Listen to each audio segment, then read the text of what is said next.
சற்று முன் வெளியே இருக்கக்கூடிய முக்கிய அறிவிப்பு. பிஎம் கிசான் வங்கி கணக்கில் ரூபாய் 2000. நாளை முதல் 2 குஷியான அறிவிப்பு வெளியே இருக்கு. நீங்கள் இப்போ தான் நம்ம சேனலை புதுசாக பார்க்குறீங்கன்னா மறக்காமல் சப்ஸ்கிரைப் பண்ணிக்கோங்க. அப்போ தான் இது போன்ற பயனுள்ள தகவல் உடனுக்குடன் கிடைக்கும். கடைசி வரைக்கும் ஸ்கிப் பண்ணாமல் பாருங்கள், அப்போ தான் முழுமையான தகவல் கிடைக்கும். வாங்க வீடியோக்குள்ளே போகலாம். வங்கி கணக்குக்கு வரும் ரூபாய் 2000 புத்தாண்டு பரிசாக மத்திய அரசின் சர்ப்ரைஸ். பிஎம் கிசான் 22வது தவணை எப்போது கிடைக்கும்?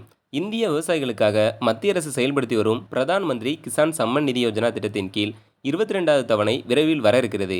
நாடு முழுவதும் கோடிக்கணக்கான விவசாயிகள் ஆவலுடன் காத்திருக்கும் இந்த நேரத்தில் ரூபாய் தொகை பிப்ரவரி மாதத்தின் முதல் வாரத்திற்குள் அவரவர் வங்கிக் கணக்கில் வரவு வைக்கப்படலாம் என தகவல் வெளியாகியுள்ளது. புத்தாண்டை முன்னிட்டு விரைவில் இது தொடர்பான அறிவிப்பு வெளியாகும். விவசாயிகள் நலனுக்காக 2019 பிப்ரவரி மாதத்தில் தொடங்கப்பட்ட பிரதான் மந்திரி கிசான் சம்மன் நிதி யோஜனா திட்டத்தின் கீழ் ஆண்டுக்கு ரூபாய் 6000 நிதியுதவி 3 தவணைகளாக வழங்கப்படுகிறது. ஒவ்வொரு 4 மாதத்திற்கும் ரூபாய் என விவசாயிகளின் வங்கிக் கணக்குகளில் நேரடியாக வரவு வைக்கப்படுகிறது.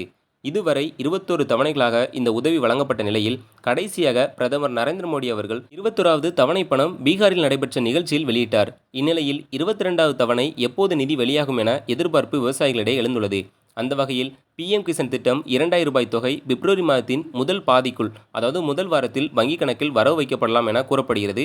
அதே நேரத்தில் தவணை வரும் முன் விவசாயிகள் தங்கள் பெயர் பட்டியலில் சரியாக உள்ளதா, இகேஒய்சி முடித்திருக்கிறார்களா என்பதை கண்டிப்பாக சரிபார்க்க வேண்டும். அதிகாரிகளும் பார்த்தீங்கன்னா அதுக்காக உத்தரவிட்டிருக்காங்க. ஏனெனில் இகேஒய்சி செய்யாதவர்களின் பெயர் பட்டியலிலிருந்து நீக்கப்பட்டு தவணை பணம் தாமதமாகவோ அல்லது வராமலோ போகலாம். தங்களது பெயரில் விவசாய நிலம் வைத்திருக்கும் குடும்பம் என்றால் யாரும் இந்த திட்டத்தில் பயனாளராக இணையலாம். நில அளவு என்பது முக்கியமில்லை. முன்பு 2 ஹெக்டேர் என நிபந்தனை இருந்தாலும் தற்போது சிறு குறு விவசாயிகள் உட்பட எல்லா நிலம் வைத்திருக்கும் விவசாயிகளுக்கும் இந்த திட்டம் வழங்கப்படுகிறது. ஆனால் சிலர் இந்த திட்டத்திலிருந்து தகுதி நீக்கம் செய்யப்பட்டுள்ளனர். அரசில் உயர் பதவியில் இருப்பவர்கள், எம்எல்ஏ, எம்பி, மேயர் போன்றவர்கள், வருமான வரி கட்டுபவர்கள், அரசு ஊழியர்கள், ஓய்வூதியம் 10,000க்கும் மேல் பெறுபவர்கள், டாக்டர், என்ஜினியர், வக்கீல், சாப்ட்வேர், அக்கவுண்டன்ட் போன்ற தொழில்முறை நபர்களுக்கு இந்த உதவித்தொகை கிடைக்காது. மற்றும் சரியான விவசாயிகள் இந்த திட்டத்தில் பயன்பெற இகேஒய்சி எப்படி செய்யலாம் அப்படின்னா, விவசாயிகள் இகேஒய்சி செய்ய 3 ஆப்ஷன் கொடுத்துருக்காங்க. அதாவது ஓடிபி மூலம் இணையதளத்திலும் பார்த்தீங்கன்னா நீங்கள் பண்ணிக்கலாம். இல்லைனா அருகில் இருக்கக்கூடிய சிஎஸ்சி மையத்தில் கைரேகை மூலமும் நீங்கள் பண்ணிக்கலாம். இல்லைனா ஆதார் முக அடையாளம் மூலமும் நீங்கள் இகேஒய்சி அப்படிங்கிறது பண்ணிக்கலாம். ஸோ இப்போ நீங்கள் புதியவராக இருக்கிறீங்க அப்படின்னா அதிகாரப்பூர்வ தளமான pmkisan.government.in இந்த ஸ்க்ரீனில் தெரிந்த வெப்சைட்டுக்கு பார்த்தீங்கன்னா போய்க்கோங்க.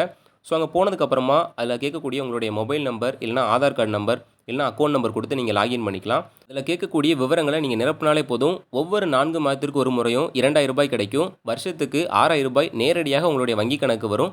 புத்தாண்டு பொங்கல் பரிசாக 22வது தவணை நிதியை வெளியிடும் தேதியை மத்திய அரசு விரைவில் அதிகாரப்பூர்வமாக அறிவிக்கும். ஸோ அதை நம்ம பொறுத்துன்னு பார்ப்போம். அந்த தகவல் தெரிஞ்சுக்கணும் அப்படின்னு நினச்சிங்கன்னா நம்ம சேனலை சப்ஸ்கிரைப் பண்ணிக்கோங்க.